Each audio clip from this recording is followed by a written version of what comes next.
¿Por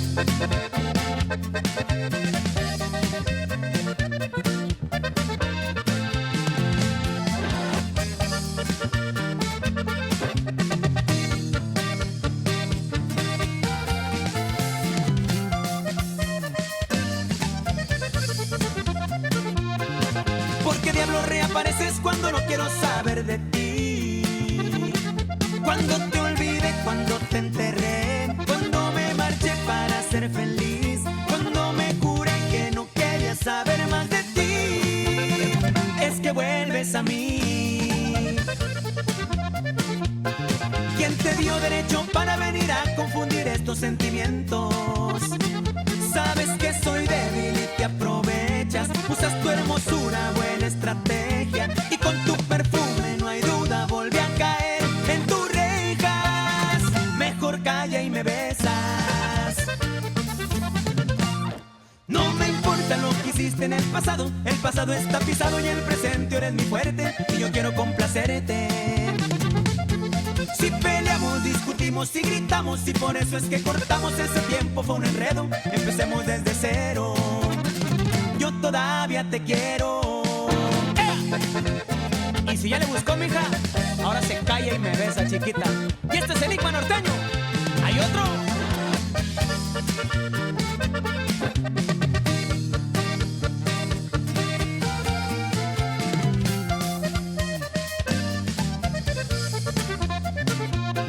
¿Quién te dio derecho para venir a confundir estos sentimientos? Sabes que soy débil y te aprovechas, usas tu hermosura, buena estrategia, y con tu perfume no hay duda, volví a caer en tus rejas. Mejor calla y me besas. No me importa lo que hiciste en el pasado está pisado y el presente ahora es mi fuerte, y yo quiero complacerte. Si peleamos, discutimos y gritamos, y por eso es que cortamos, ese tiempo fue un enredo, empecemos desde cero. Yo todavía te quiero, yo todavía te quiero, yo todavía te quiero.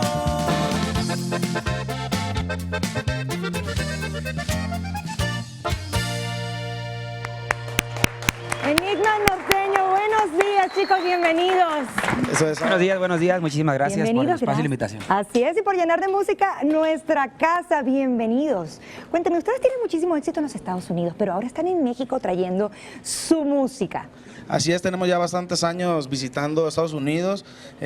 Nosotros empezamos en Culiacán, Sinaloa, de ahí nos fuimos hacia el norte de Estados Unidos. Ahora estamos queriendo entrar fuertemente para acá, lo que es el centro y el sur del país. La verdad que pues sorprendidos por la respuesta que hemos tenido estos últimos días, porque nuestra música, a pesar de que teníamos varios meses de no visitar el centro del país, nos estamos dando cuenta que la gente ya la está aceptando muchísimo más, y pues contentos y agradecidos por todo esto. Ya tocaba que vinieran también al país, que se quedaran aquí, que pues nos deleitaran con todo su repertorio. Así es, y pues bien contentos también porque venimos promoviendo nuestro más reciente sencillo que se llama... ¿Cómo se llama, compadre? Hay que aceptar. Hay que aceptar, pero luego hablaremos de lo que viene. Cuéntenme un poco, ¿por qué deciden entonces, qué los hizo tomar esta decisión? Pues de venir a México, de quedarse un rato acá, pues con su gente también. Bueno, nuestra música, como lo comenta mi compadre, en Estados Unidos ya está consolidada 100%, sí. Entonces decidimos abrirnos paso también por acá en el centro de la República, el sureste, entramos también duro a Guadalajara. Entonces empezó nuestra música a crecer. Muy bien. Y así fue como nos decidimos venir para acá. Pues, ¿les parece si se quedan con nosotros un rato más para que sigamos conversando? Porque hay mucho de qué hablar.